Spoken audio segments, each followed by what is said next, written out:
DRDO ವತಿಯಿಂದ actively cooled scramjet ಇಂಜಿನ್ನ ಪರೀಕ್ಷೆಯನ್ನು ಯಶಸ್ವಿಯಾಗಿ ನಡೆಸಲಾಯಿತು. ಇದು ಭಾರತದ ಭವಿಷ್ಯದ ಹೈಪರ್ಸಾನಿಕ್ ಕ್ಷಿಪಣಿ ಅಭಿವೃದ್ಧಿ ಕಾರ್ಯಕ್ರಮಕ್ಕೆ ಭದ್ರ ಬುನಾದಿ ಹಾಕಿದೆ. ಈ ಇಂಜಿನ್ ಸತತವಾಗಿ 12 ನಿಮಿಷಗಳಿಗೂ ಹೆಚ್ಚು ಕಾಲ ಯಶಸ್ವಿಯಾಗಿ ಕಾರ್ಯನಿರ್ವಹಿಸಿತು. ಹೈಪರ್ಸಾನಿಕ್ ಕ್ಷಿಪಣಿಗಳು ಶಬ್ದದ ವೇಗಕ್ಕಿಂತ 5 ಪಟ್ಟು ಹೆಚ್ಚು ವೇಗದಲ್ಲಿ ಚಲಿಸುತ್ತವೆ. ಅಂದರೆ ಗಂಟೆಗೆ ಸುಮಾರು 6100 ಕಿಲೋಮೀಟರ್ಗಳಿಗಿಂತಲೂ ಹೆಚ್ಚು ವೇಗ ಎಂದು ಹೇಳಲಾಗಿದೆ.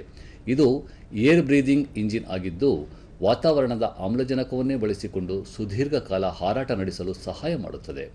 ರಕ್ಷಣಾ ಸಚಿವ ರಾಜನಾಥ್ ಸಿಂಗ್ ಈ ಸಾಧನೆಗಾಗಿ ಡಿಆರ್ಡಿಒ ವಿಜ್ಞಾನಿಗಳು ಮತ್ತು ಉದ್ಯಮ ಪಾಲುದಾರರನ್ನು ಅಭಿನಂದಿಸಿದ್ದಾರೆ. ಈ ಯಶಸ್ಸು ಭಾರತವನ್ನು ಸುಧಾರಿತ ಏರೋಸ್ಪೇಸ್ ತಂತ್ರಜ್ಞಾನ ಹೊಂದಿರುವ ವಿಶ್ವದ ಅಗ್ರಗಣ್ಯ ದೇಶಗಳ ಸಾಲಿನಲ್ಲಿ ನಿಲ್ಲಿಸಿದೆ ಎಂದು ಶ್ಲಾಘಿಸಿದ್ದಾರೆ.